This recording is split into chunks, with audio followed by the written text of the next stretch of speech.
Why, hello there, and welcome to another episode of the Innovantage Podcast. As always, I'm your host, Max, and it is my job to bring you, yes, you, the edge between business and technologies. Today, we're going to be talking about data culture, about data governance, and generally speaking, data strategies, both from the realm of IT and from the realm of business. To help me do this, I am joined by Dr. Carsten Bange, who is the CEO and founder of BARC and the host of his very own podcast called the Data Culture Podcast. So, Carsten, welcome to the show. Hey, Max, thanks for having me. It's a great pleasure to be here. It's a great pleasure to have you. So tell us a little bit about yourself. How did you arrive to this point in your life? How are you the founder of your own company? How are you involved in data so much? Why do you need the podcasts? Give us the insights. Oh, that's a long story, but I try to do it short. Yeah, so I'm a market analyst for data analytics and AI. That means that I'm looking at the, let's say, offering side of things. So as a market analyst, we at BARC, we evaluate software and vendors and build up knowledge about who's doing what, who has strengths and weaknesses in which areas. And that's something that our customers, that are companies, are using to take their decisions on technology typically. So they turn to us to get an understanding who fits to my requirements, what's going on in the market, what are market trends, etc. I do that for 25 years. I founded BARC 25 years ago with this goal, to help companies make technology decisions. But very quickly it became very clear that this cannot be everything. So we do a lot of work today in data strategy and AI strategy, obviously, which is the hot topic of the day. We do a lot of work in organizational issues. You already mentioned that data governance is a big topic, and obviously this lays often the organizational foundation to be successful with data and analytics. And I also do a lot of work in data culture, which is the people side of things. Yeah, so as a technologist, in a way, it became very clear at some point that let's say, the make and break of being successful with technology is actually in the people. So today we have very advanced technology. If you look at the possibilities you have with the modern data platforms, with the analytics tools, with AI, I mean, it's just stunning. But is it being adopted in the right way? Is it being adopted across an enterprise? Do enterprises really leverage the possibilities they have with technologies? And often the answer is no. And if you look into it, it's often not the technology that poses the problem, but it's actually the people that are not adopting it, that are not knowledgeable enough, that don't want to use it, that are not inspired, don't have the right mindset. So there are many things. And that led to my latest topic, and you mentioned it already. I started the Data Culture Podcast to promote data culture in enterprises and help people to promote it. So I invite people, just as you do here, that tell their story, how they promoted data culture, what they did in their enterprises to help people to adopt data and analytics. And this is a broad spectrum. Some are very specific on latest AI adoption trends, and others are pretty broad. People talk about their data strategy and how they also included data culture in their strategy. So that's basically a little bit a short way of the journey from a technology analyst to still being a technology analyst, but also looking after the success factors for technology. And that's in the people. And that's why I ended up with the Data Culture Podcast. Thank you very much for the intro. It sounds like a very robust journey, very logical, very step by step of building on the idea of data analytics into data culture, with data governance being very significant presence overall. So for those of us that are not aware, can you describe a bit what does realistically data culture entail for people in organizations? Is it a set of rules or laws that people need to follow, or is it more so a mindset that people need to adapt, or is it something else? Yeah. As the term culture implies, it's actually more about the non-written rules. Yeah. So if we want to define it, we say data culture is the set of values, beliefs, and behaviors within an organization. And it's obviously the values, beliefs, behaviors that are promoting effective and ethical use of data. So it's really about being effective, but also ethical. That's also part of a culture. Yeah? So how do I want to work with data? How do I want to use it? For what purposes? And if we think about data, it's really around decision making, process improvement, and innovation. So how do you realistically then employ, like adapt a culture of data?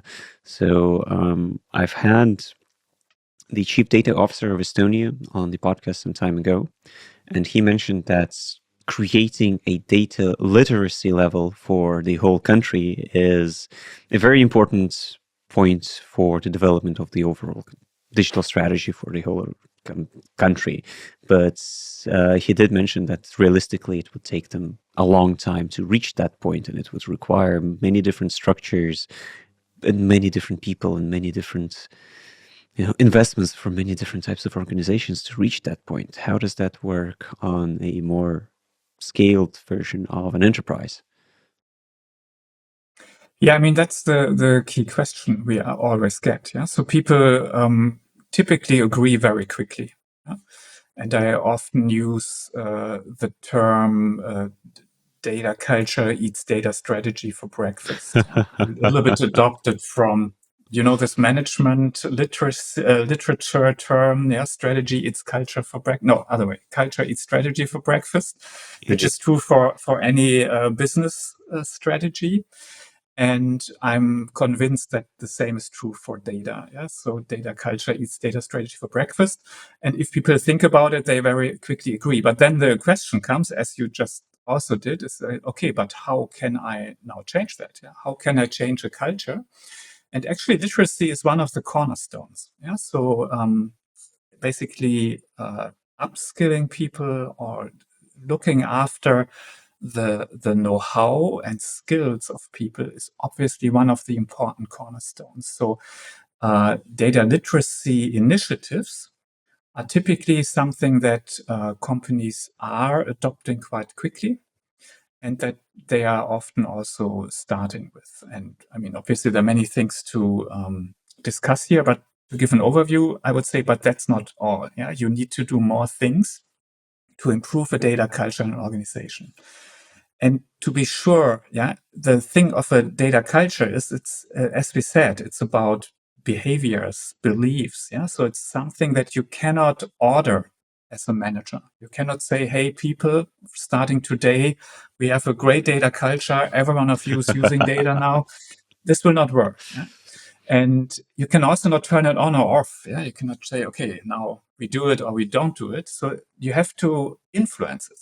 I think that's the key observation here is you can start a lot of initiatives that influence the data culture. And that's the only thing you can do, which, by the way, also means it will take a while until you actually change people's behaviors. So now how can you do that? How can you influence data culture in an organization? Literacy is one thing, yeah, really educate people, upskill them. But then to really use data, there's a very fundamental thing also. That's data access.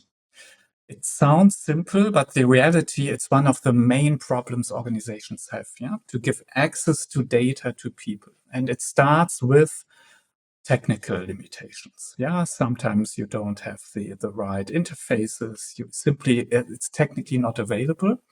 But I think for many, that's not the true problem. The actual problem is typically in the access rights. Yeah, so who is actually allowed to look at what data? And here we see the big difference between the right to know and the need to know approach. And most organizations, we actually did a survey on that. Most organizations still follow a need to know approach, meaning, yeah, if you want to have access to data, you need to get approval. You have to ask someone, and then you get access. And the right to know approach is completely opposite. Yeah, it means you have anyone in an organization has access to all data unless it's locked up for good reasons. Yeah, it's secret, it's personal data, it's HR data, whatever. So, but the whole spirit in an organization is completely different with the need to know, because you say it's open. Yeah, you have access to all data, do something good with it, use it, yeah, for your benefit or for the benefit of the enterprise. That creates a different data culture. So data access quite fundamental if you think about it. Yeah, so have data accessible. The third big area of activities where you can influence the data culture is, we call it data communication. So you have to communicate a lot, and that's important to actually reach people, yeah, to actually be able to influence their behavior. What do I mean with that? What you need to do as let's say, a data team, or also including the management of an organization, you have to constantly communicate around different things. One is the importance of data to the organization. So you always have to make clear, where is the link to our business strategy? Where is the link to our competitive advantage if we use data better in our organization? You also have to communicate around success stories, because people want and need stories, and they want and need, actually, they need people to follow, yeah, role models. And that's something you can create. Yeah, you can basically frequently, constantly explain to people and tell them, well, look, yeah, here is someone in our organization that did a great job in running this analysis. Yeah, and on that foundation, we were able to reach more customers, increase our revenue, decrease our cost, whatever. So create these stories frequently and basically elevate people to role models and tell others, look, here, this person did great things with data. And that's something you should all take a look at. And isn't that a great example of someone that uses data or analytics or AI in a great way? And that's all part of communication. So talking a lot, creating role models, make sure the importance is understood across the enterprise, and many, many more things. So these are the three cornerstones we see, yeah, that really support data culture: literacy, communication, and access. But there are three more things that you need to have in place. Let's put it that way. Yeah, so I created some years back, I created this framework of 6 areas that you need to tackle when you want to improve data culture. I just mentioned 3. There are 3 more. And the other 3 are more, let's say, on the facilitator side. So these are more organizationally fundamental, and that's actually the data strategy you have in place. It's data leadership and data governance. Mhm. So if I maybe explain a little bit, Please do. data strategy means, yeah, you need to have a data culture aware data strategy. That's how I put it typically. Yeah, so you need to make sure that you understand that the data culture in your organizations limits the possibilities of your data strategy. Yeah, so you shouldn't dream of, let's say, unlimited, scaled up across the enterprise AI use cases in your data strategy if basically you don't have the foundation in place. Yeah, so people don't have access to the data, they don't have AI tools, or are not literate or have no skills to use them. Then you have to understand that probably you need to take other steps first, yeah, in your strategy before you can basically, yeah, do more advanced things. So I see often data strategies being decoupled from the reality. And that's typically the data culture that's in the organization. And that's why I'm saying, yeah, data culture is data strategy for breakfast. You need to be sure that these limitations are understood and that you get to a realistic strategy that you can actually execute on. On the other hand, data culture initiatives should be part of the data strategy, yeah, always, to make sure that you also address the people side. I see a lot of data strategies that are still pretty technical in nature. So they talk at length, yeah, what tools they want to use, a cloud strategy, whatever. And the data architecture maybe even being part of the strategy. But forget a little bit, yeah, that it's the people that have to use all that have to basically are generating the value out of it in the end. So, and that's an important part. And that leads to the data leadership, the second part here. we need to have support from the leadership in the enterprise.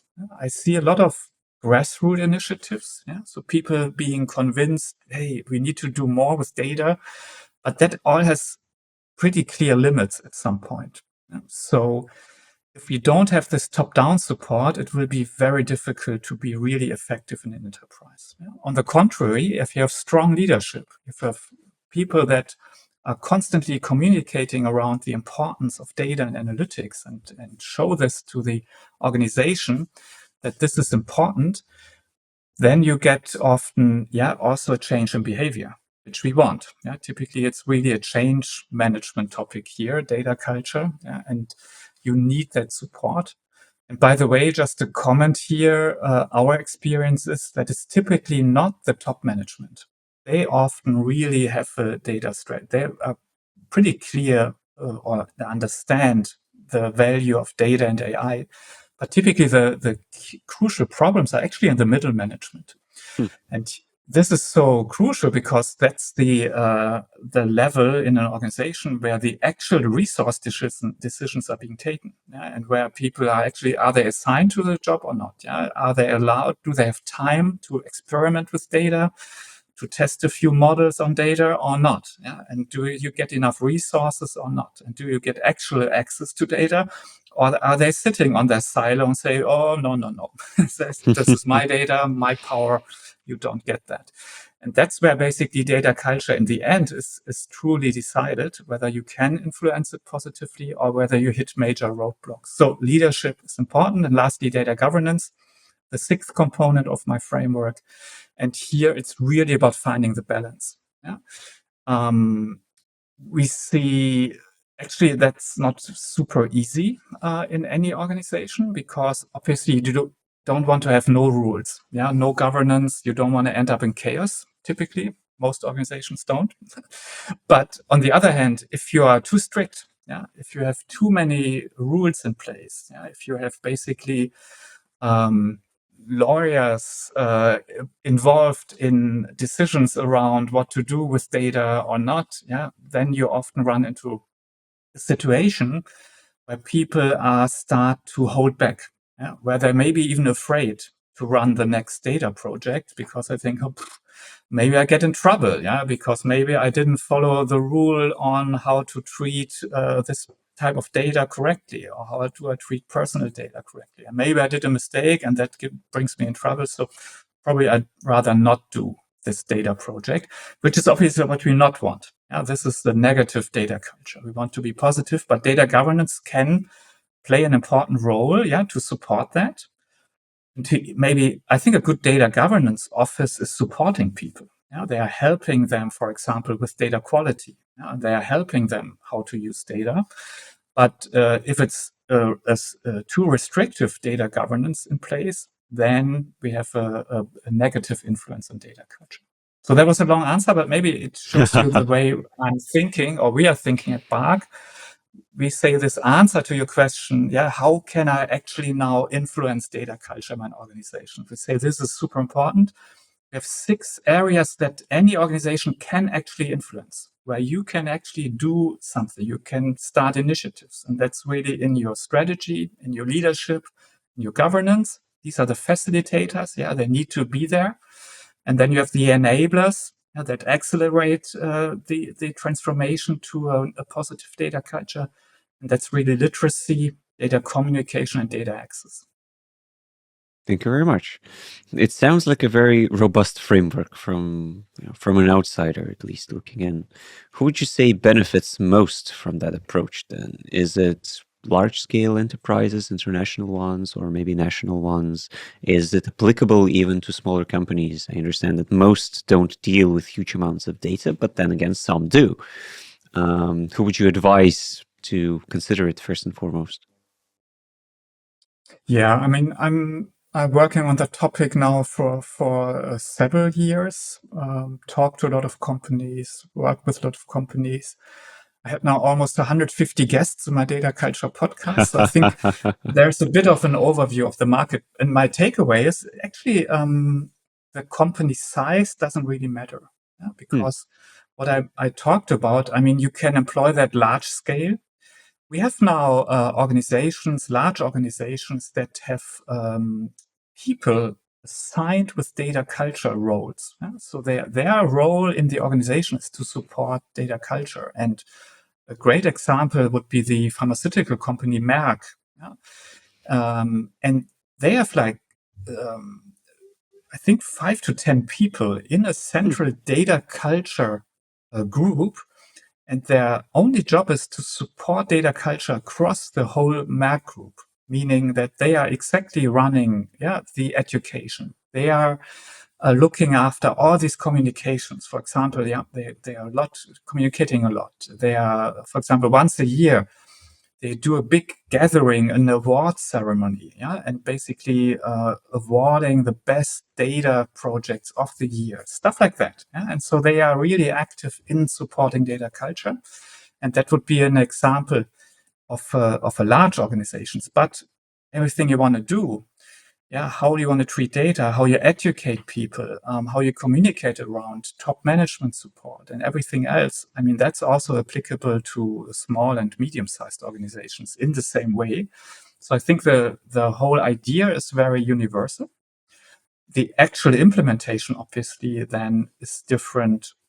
What size of company you have, how important data is at this point of time or in the future, and how important data is in your business strategy. That plays an important role. So then you start to adapt how much you actually want to do. But the concept itself and the framework is very universal.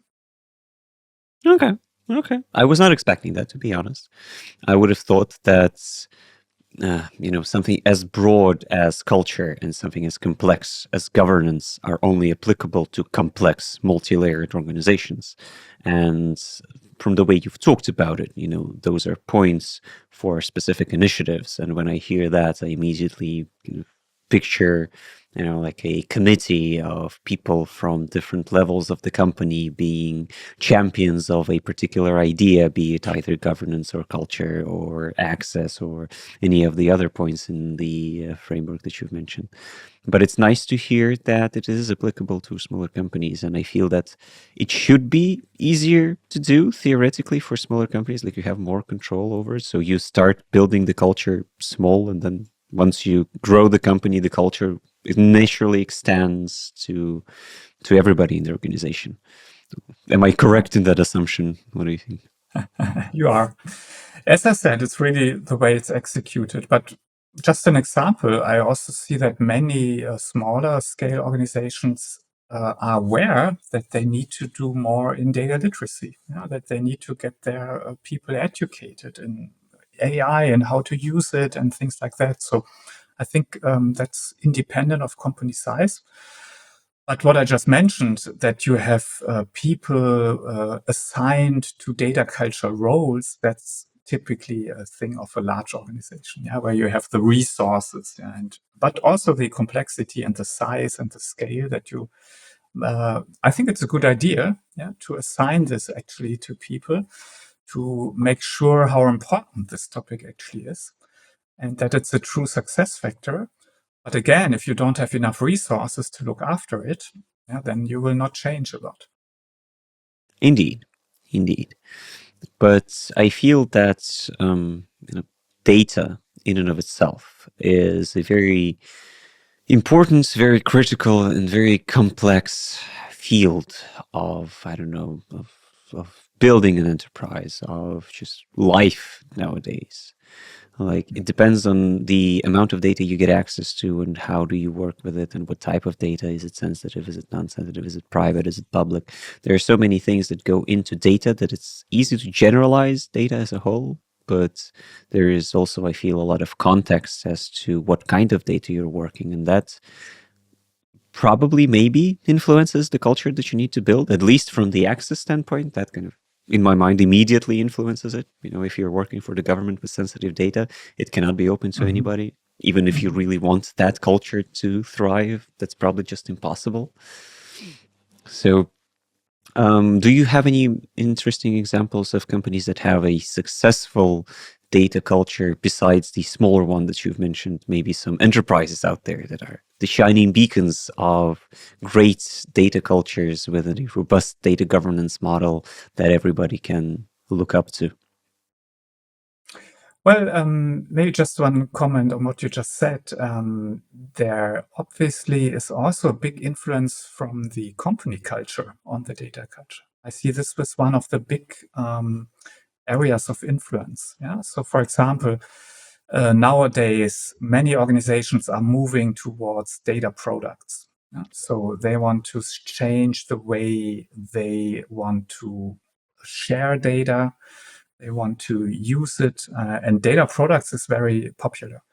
But this whole idea of creating or building data products, typically in a decentralized way, yeah? So in domains or departments or units, and then sharing it is something that works quite well in organizations that have a company culture of sharing, yeah, and working together and being open. And it has really challenges in the companies that have a culture of not doing that. Yeah, that where people are rather optimizing their own area or their own processes. Yeah, and so I think that's a great example where you see the influence of a company culture also on data culture. So that's, I think, something also to consider here. Coming back to your question on examples, I already mentioned Merck with a big pharmaceutical global enterprise. They're really a forerunner.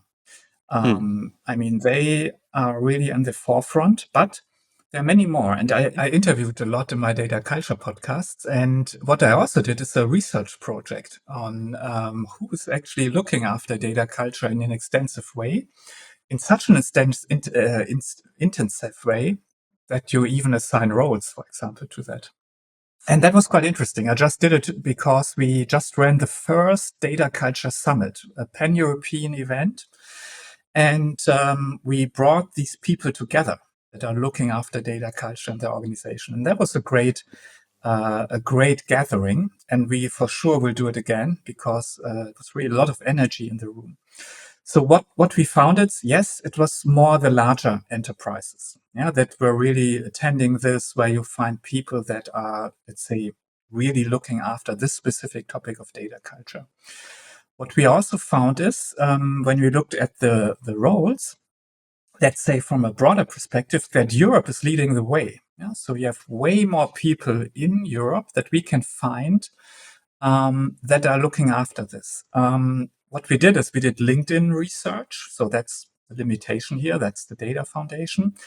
But for example, we can see that the rise of data culture roles started in Europe around 2021. And in the US and North America, it's only started 2 years later. And interestingly, it started in South America even later, but they already overtook the North America in terms of number of people that have data culture as part of their job title. So there's something going on for sure in Europe.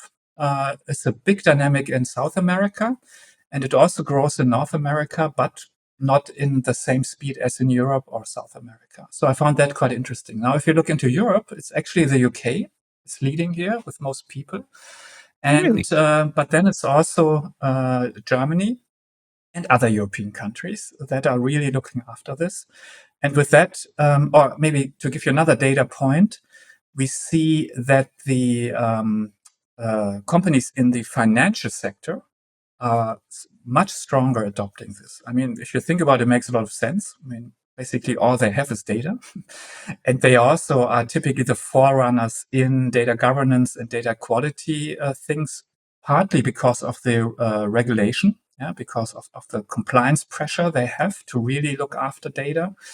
But we can see that this is clearly the leading industry. Yeah? More than half of all people that have a data culture role are in the financial services industry, either banking or insurance. So that's clearly, and that maybe also explains why the UK is leading, because this is the combination. Yeah? So it's financial services in the UK where you find most people. But That's true. then you find them across the board. Yeah, and we had, for example, we had examples from pharmaceuticals, as I just mentioned, several. We have examples from the chemical field, like at the event. I mean, this was took place in Germany, so there was an overrepresentation of German companies. But for example, BASF was present, and they have a big focus, for example, on the literacy side of things. That's where they, I think, do really a lot and took a greenfield approach on data education inside the organization. I think that's a great example. And many more. I can basically really only refer to the podcast where you find great examples of many companies that talk about their strategy, about their data culture initiatives. I think that's a great resource for that. Thank you very much. And I encourage everybody who's interested in data culture more to check out your podcast. I believe that they will find a lot of interesting topics that we will definitely not be able to cover today. We only have so much time. Mm-hmm. We've talked a little bit about governance overall and how that influences culture. And we've talked about access as well. And I think that that's very connected. So talking about governance specifically, is there any particular model of governance for, when it relates to data, of course, for organizations that you promote and you support, and why do you believe that that is the one? Or does that even exist? I don't think that exists because, I mean, any governance model has to be aware of the organizational realities. So, and as we all know, we have some very centralized organizations that are very hierarchical in their overall decision making and their overall structures. And then we have very decentralized companies, that want to support entrepreneurship in the units they have, in the regional units, whatever. So I think there's a pretty big difference how companies are being set up. And that's why my first advice would be, don't follow a strict data governance model, but be sure that you adapt it to the realities you have in your organization and make sure it works on that. The second observation I have is that you have if you look at data and analytics, you have a long-term decentralization trend.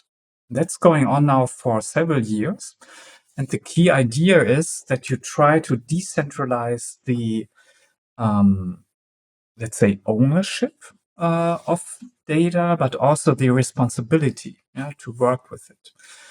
Sometimes or often it goes also with the decentralization of technical platforms, or also basically access and tooling, how to use data. But this is, I think, the long-term trend. So being more decentralized. And you can see that in many discussions, for example, around the data fabric as an approach, where you want to be more flexible, but where you also say, we are not continuing with the idea that we need to centralize all data that we have and need in one single place, which has been the idea for as long as we can think, more or less.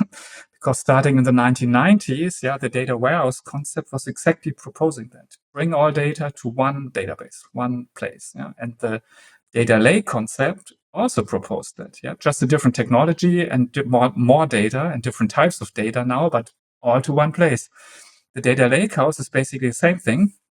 Bring it all to one place. But now more and more organizations say this is just not possible. There's no way we can bring all the data we want to analyze or that we have to one single place. There can be technical reasons. It can just be too much. Or we can produce it now with all the sensors and IoT data. We just produce it in just too fast, that you want to actually transport that to one single place. So that's the reality, that people say, okay, of course, there's some data that makes a lot of sense that we bring it together, but probably we need another model here. So this decentralization is basically, I think, on several levels. One is organizational, but one is also quite technical if you look at the data architectures that we are building today. So decentralization is the big trend, and your governance model obviously should support that. And what we see maybe being done most often is the hub and spoke model. I think it's pretty straightforward. That's not rocket science, but the idea is that you want to balance out governance topics that you want to actually handle centrally across the enterprise, and some topics where you say, hey, this is something we want to give into, or that we want to scale in a way also. Yeah, so we want to use it across the enterprise, and these will be the spokes then. Yeah, that basically, for example, look after governance in a particular department or in a particular domain of the enterprise. And I think that's what I see most often, that the big discussion is then rather, okay, but what do we do now in the decentral units and what do we do centrally? But that we need to balance that out, and often it's called a hybrid model. I think that's something that I see most often. And some even do, if you have a group structure, if you even go in a larger organizations, some even do a hub spoke, yeah, where you install another hub on a group level that looks after the very fundamental guidelines, for example, and gives basically the fundamental high-level strategy. And then you go into the different units, the business units, or even organizationals, and then they also have their spokes inside their departments. That, for example, where you have the data stewards that do the actual work in data quality, for example, and things like that. Okay. So coming back to the beginning of the whole trend of decentralization, why do you believe that is? Why does that trend dominate? Why not keep all data centralized? Especially in our current wonderful geopolitical climate, it seems that data is becoming more and more precious overall. Yeah. The true driver is that you want to scale the use. That's my belief. Yeah, what you want is what you also talked about. Data culture is that you want to have more and more people in the organization make use of data and analytics. But to be able to do that, yeah, you see that often if you have the data centralized, yeah, that you create a bottleneck. And this bottleneck can be a true problem and a true challenge to be able to use data. And the bottleneck is maybe on the data side, that you only have it in one database. And if what you need is not in there, then you just have to wait forever sometimes, yeah, until you finally get it. Or it can also be organizationally in terms of resources. Yeah, we see that I don't think I know any data team that wouldn't be understaffed. So everyone wants to do more than you actually can, or that you have resources. And so, yeah, and if you want to do something and you have to rely on centralized resources, and they are basically, you have to wait until you get things done, then you start to question this model, and then you start to more and more think about, well, aren't there things I can do myself here? Shouldn't I have the flexibility and the possibilities to for example, integrate my own data with maybe centrally provisioned data? And shouldn't I have my own data team here? Because for me in my unit, it's so important to run these analysis, to be able to have this possibilities to develop AI models, but I need the domain knowledge to do that, not only the analysis skills and the access to data, but I also need the domain knowledge. And the domain knowledge obviously is in the domain. Yeah? So being closer to the actual business process and being closer to the actual domain knowledge is also, I think, a big driver for decentralization, because that helps, especially when you want to operationalize it. When you implement it, because here again, it's not a technical problem often. Typically, it's an organizational problem. And we see that with AI right now. Yeah, we see that there's this big gap between companies trying it out, using it small scale, running proof of concepts, still in a phase where they want to more or less understand the value of AI. And then there's a gap to companies that actually use it broad scale across the enterprise in many processes, scaled up with many users or many processes and data points that are included. So this big gap. And when we look at that, then obviously the access to know-how in a decentralized way, and plus the possibilities to bring something into a process. That's the key factor here. But to bring something into a process is more an organizational problem, because you need to convince people that they actually promote that. And you need to convince people that they change the way of working, because typically using AI as an example here means that I have to change the way of working. Maybe I get more efficient. I want to automate certain steps of routine tasks or things, or want to create new things here, but people have to change. That's the organizational challenge here. And if you develop it in a decentralized way, then you're way closer to the people that make the decisions here, to the people that should change. And you have possibilities, for example, to include them already in the development process very early on. You need to communicate, as I said, to create this data culture. And it's obviously easier if you are in a smaller unit, to also communicate around, hey, what is this team doing actually? Or you are closer to the people that have the problems, and you can offer your help here. And so that's why I think it's also quite powerful to decentralize, and many organizations see that. But okay, that makes sense. But then, are there any drawbacks to decentralization? Is centralization good for anything, or is it just a trend of the past that needs to go away? No, and that's why these hybrid models are so attractive. And I think this is the way to go forward. Hybrid means there are still a few things that I want to centralize. And just, there are two main things. There are many reasons, but two main things here. One is you have certain topics that you find so critical that you say, this is something that I don't want to have like across the enterprise, many data teams figuring this out themselves. What I typically hear is any type of regulatory compliance. So especially following GDPR rules, that's the typical examples of something that you centralize, where you say, well, this is something we figure out centrally, and we basically define the guidelines and the rules, and everyone has to follow. And I don't want like 20 data teams across the enterprise figuring out their own way how to follow GDPR. Just as a good example.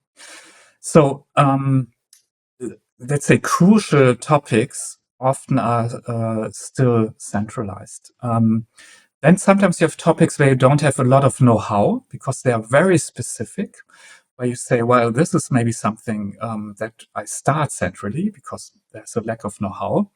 And AI was an example of that, because there was typically not a lot of data scientists around, not a lot of know-how. So you started it centrally, and then you decentralized it. Once you tested it, once everyone understood this is important. So actually, I see that in many organizations that they started with central data science teams or AI teams, and now often have decentralized the people. So the people are spread out into the organization, and the central organization still often exists as a virtual organization and has specific tasks, for example, community building or education. That's also something that makes often sense to organize centrally. So that's one side of things. You think of topics that are super important, that you are really crucial, or that are very specific, or that can better be organized centrally, like communities of practice and things like that. So that's one side. The other side is also, again, looking at organizational realities. And the reality in organizations is that you don't have a homogeneous units in terms of their literacy, their possibilities, their resources in terms of data analytics. So any organizations I know is completely different across the enterprise, meaning you have, let's say, maybe country or regional units, or you have specific departments that are super data savvy, that are really driving this forward, that want the autonomous way, as autonomous as they can get, as independent as they can get. They have the resources, have their own data teams, often build even sometimes their own data platforms, yeah, and are really driving this force. But in the same enterprise, you have other units that simply are, let's say, years back in terms of resources, know-how, and they are really, really, really happy if they find centralized resources they can use or central services they can use in this regard.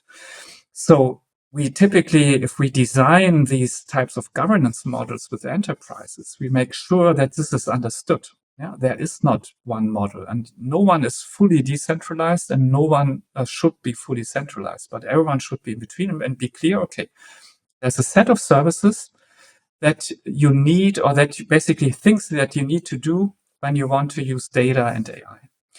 And now you have to decide what of that do you want to do on your own in a decentralized way, or what do you want to source strategic or source centrally from a central data team, or where you use a central data platform, for example, and so on. And if you break this down in this way, then often you find different working models in an organization where you say, okay, I have these units that are super independent, and I just make sure they play to the rules. Yeah? I have this, let's say, basic set of governance. And often on the infrastructure side, I also want to make sure that, for example, that we are using the same infrastructure here. Yeah, so not everyone selects their own hyperscaler, cloud provider, whatever. So that's also something where you say, okay, these are the minimum rules, and then off you go, do whatever you like, and use data in the best possible way. And then you say, okay, but then there you have parts of the organization where they basically they can't do a lot any themselves. So you basically provide central services technically, but also in terms of maybe even analytical services. Maybe you run even the reporting for them still, whatever. And then often there's something in between. If you break down the services, it's quite easy that you say, okay, this is what we can do centrally. And I know organizations, great examples would be Zeiss, the optical manufacturer. They, for example, I think did it in a great way. They basically defined 3 archetypes, 3 role models, where they said, okay, this is how this could work: fully decentralized, fully centralized, and this is a medium model. And if then they go into the enterprise, and they basically look at the domains and say, okay, what type of model are you following, or do you want to follow? And many have the goal to be more decentralized, to be more autonomous, decentralized, but don't have the possibilities right now. So they may be starting very with centralized services, but gradually they start to build up their own people, their own know-how, maybe their own technical platforms. And that's often then the journey. And but for that, you need still obviously the central services. Some will never go away, as I mentioned. Some crucial topics here where you want to keep the governance on, for example, or some strategic decisions on technical platforms, for example. And other things will change over time. Well, makes sense. Makes sense. However, it's very hard to predict how the future model will look like. I definitely don't see any counter arguments why the spoken wheel model should be contested. I feel that's a very, very eloquently puts the balance of both centralized and decentralized governance model for data, where you have enough adaptability, where you are able to take control where you need to, and when you don't, then you don't. And it makes perfect sense to me. But you have mentioned a little wrench in the whole thing is AI. So do you feel that AI impacts data cultures and data governance as a whole, or AI being a product of data? Basically, AIs are data models at the end of the day. Are they more subject to it, and they should be influenced by a particular structure or a particular governance model? Yeah, I mean, first of all, the answer is yes. I mean, there's a big dependency. First of all, I think it was a little bit of a process, but I mean, there was obviously this big moment, the big ChatGPT moment, where AI suddenly was in the boardroom, in the top management, where basically people and companies in that regard said, "Okay, we need to do something here. We need to do AI." And then after a while, I think at least now everyone understands that without good data, there will not be any good AI.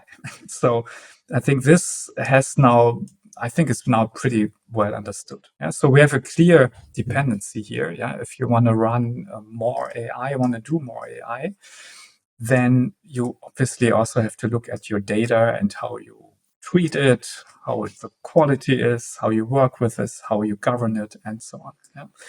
And everything I said around data culture is also true for AI. Yeah? So you need the literacy, you need to change people's mindset and behavior. So they need to understand what this is, how they can use it, but also you need to open their minds to use it. So again, you need examples, you need a lot of communications, you need role models, and so on and so on. So you need the communication part, you need the data access, but you need also the access to AI tools. Yeah, so that's also an access question. And again, you need the governance in place. Now we have the European AI Act. Yeah, that's an example where some companies start to feel, well, maybe it's a bit too restrictive. Yeah, it restricts us in our usage of AI.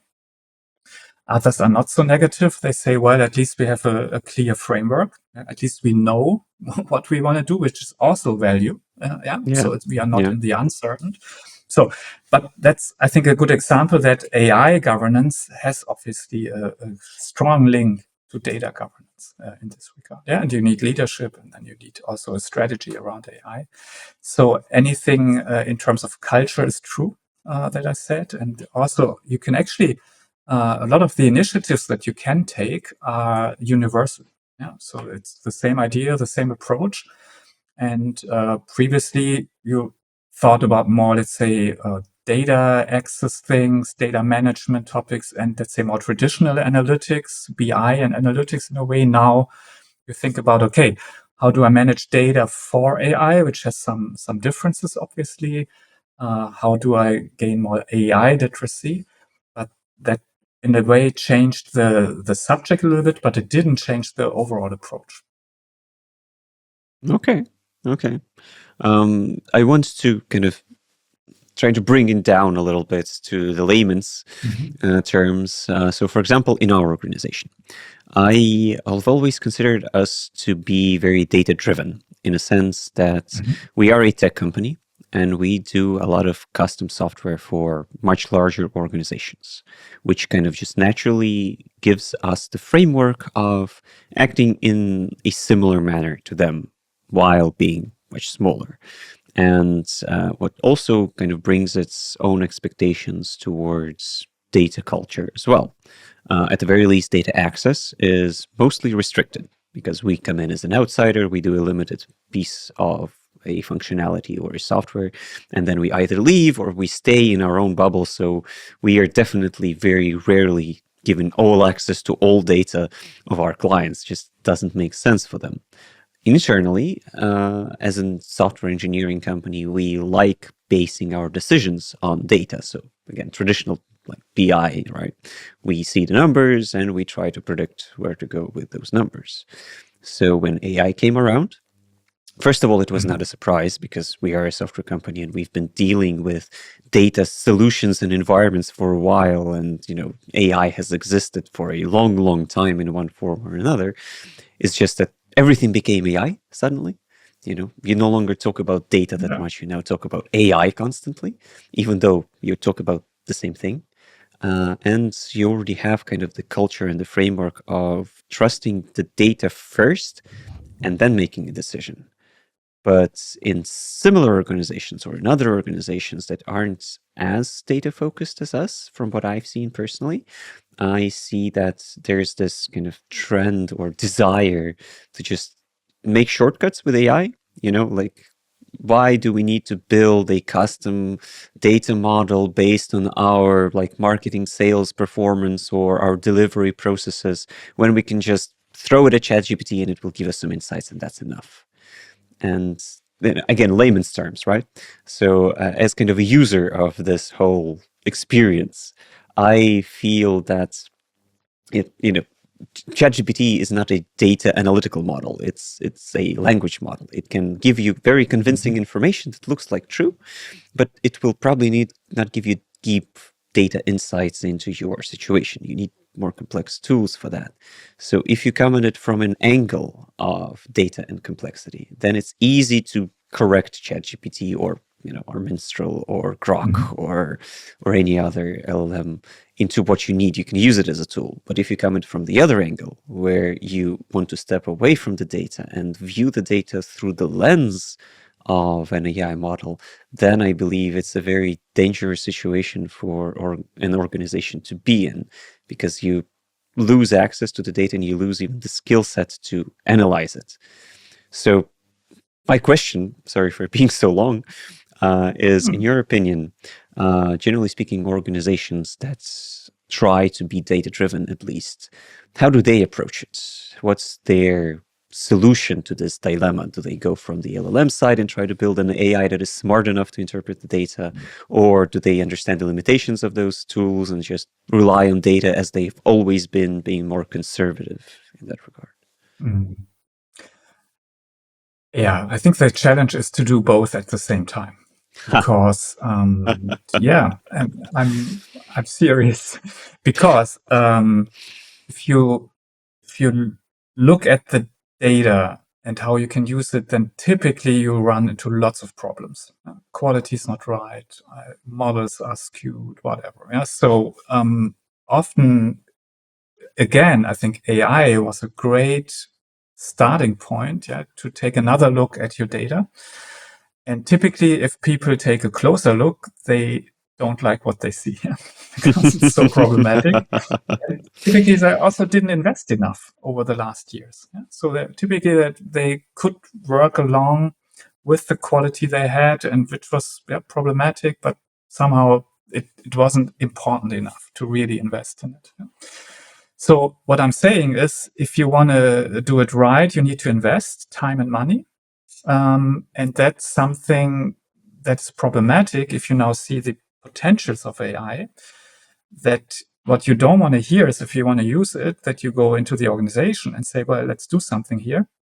And people go back and say, yeah, of course, but let's get first the data in order. And sorry, that takes a few million euros and 2 years, by the way. So that's not the right answer.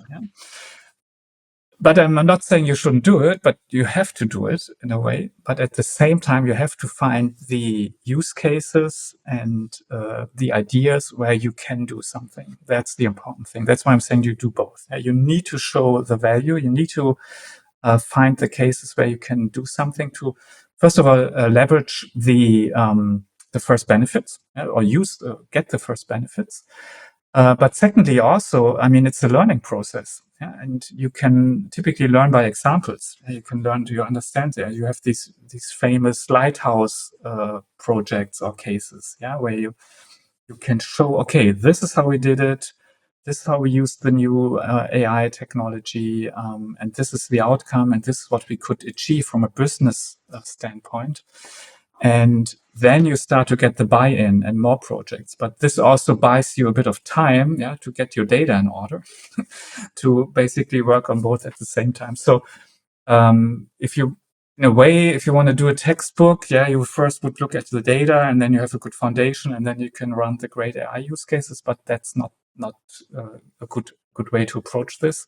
And if you look at it, I mean, if with now the large language models, for example, you have many more new use cases, you didn't really think about before, because, I mean, yes, we did AI in a way, we did data science, machine learning, but I saw most cases really on structured data.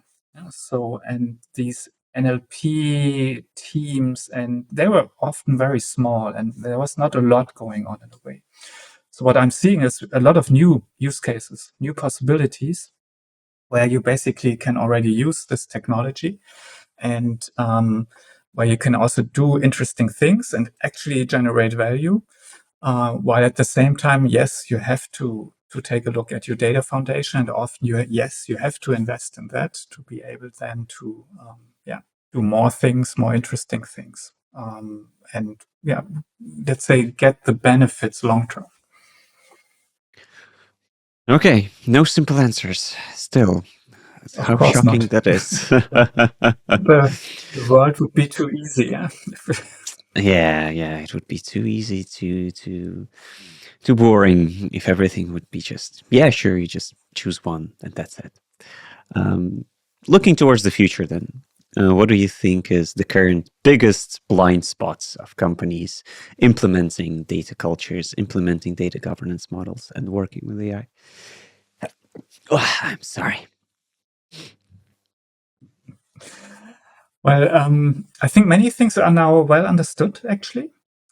This idea of data culture as a whole, so the importance of people, I still see that sometimes a little bit underrepresented. Yeah, that there's a lot of talk about the latest AI models and the advancements I see there, and a lot of technology-oriented talk.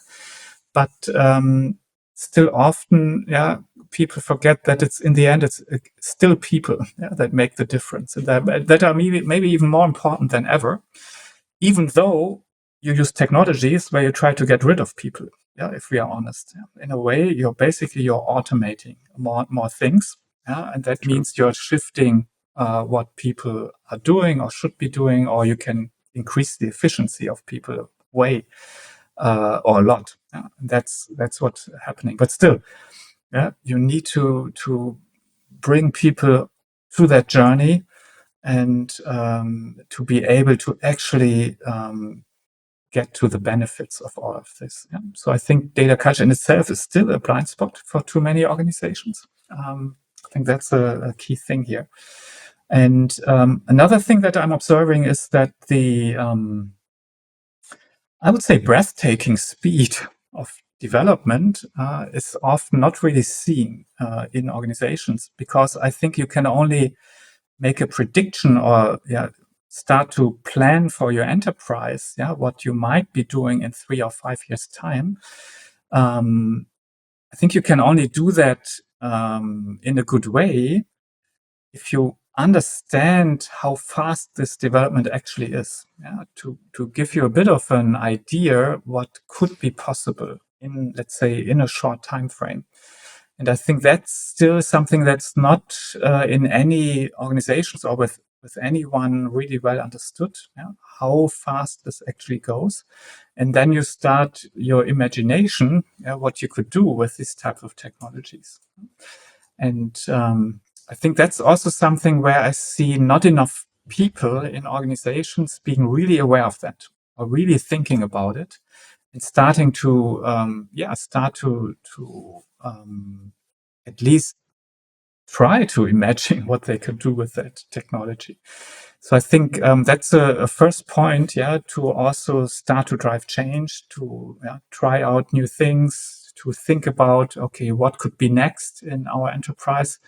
And the often the idea is really to think about more autonomous enterprises, meaning more and more processes will run without human intervention, or without a lot of human execution in them, but more human oversight, which is, I think, still super important. But this change, I think, and the speed we can do that, I think that's often a little bit misunderstood, or basically it's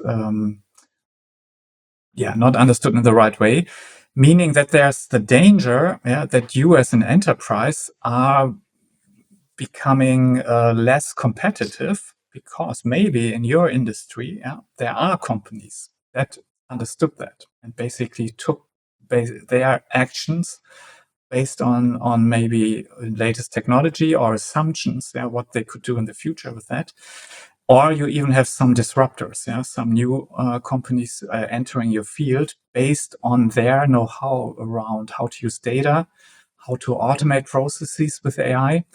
And that's, I think, the true danger for any organization today, looking at the speed this develops and not being imaginative enough around that.